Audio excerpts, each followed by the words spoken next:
ফজরে উঠতে দেরি হলে ফজর নামাজ কখন কিভাবে পড়বেন ভালো করে মনে রাখেন।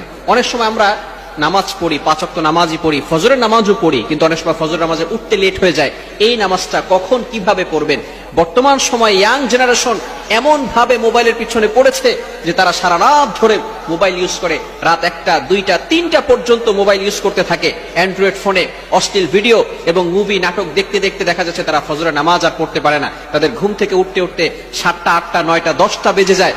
এমনকি তারা এই ফজরের নামাজ, যারা নামাজি বান্দা, এই সমস্ত বান্দারা তারা ফজরের নামাজ জোহরের সাথে অ্যাড করে ফেলে। ভালো করে মনে রাখবেন, জোহরের সাথে অ্যাড করা যাবে না।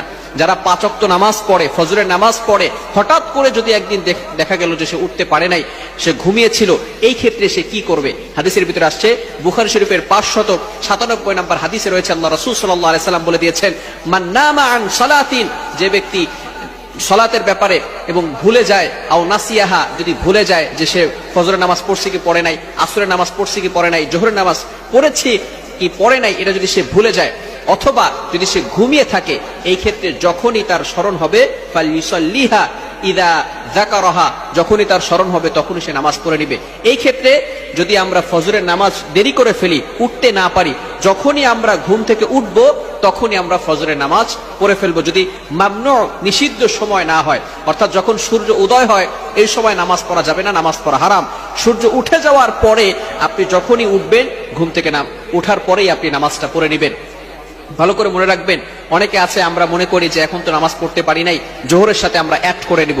যদি এমন চিন্তা করেন, আবার অনেকে এভাবে নিয়ত করে ঘুমায় যে আমি একটু লেট করে ঘুমিয়েছি, আমি 10টার সময় উঠে তারপরে আমি ওই 10টার সময় ফজরের নামাজ পড়ব। খবরদার, এটা কিন্তু গুনাহের কাজ হবে। আল্লাহ পাক রব্বুল আলামিন পবিত্র কোরআনুল কারীমের ভিতরে বলে দিয়েছেন, 5 নম্বর পারার ভিতরে সূরাতুন নিসার 103 নম্বর আয়াতে আল্লাহ তাআলা বলে দিয়েছেন, ইন্নাস সালাতা কানাত আলাল মুমিনিনা কিতাবাম মাওকুতা, মুমিনদের উপরে এই নামাজটাকে নির্ধারিত সময় ফরজ করা হয়েছে। সুতরাং ফজরের নামাজের যে নির্ধারিত সময় আছে এই সময় পড়তে হবে, জোহরের নামাজের যে নির্ধারিত সময় আছে এই সময় পড়তে হবে, আসরের নামাজের যে নির্ধারিত সময় আছে এই সময় পড়তে হবে। আপনি যদি ইচ্ছাকৃত ভাবে নিজেই নিয়ত করে রাখেন যে আমি ফজরের নামাজ 10টা 11টার সময় পড়বো, 7টা 8টার দিকে পড়বো, তাহলে কিন্তু অবশ্যই গুনাহগার হয়ে যাবেন।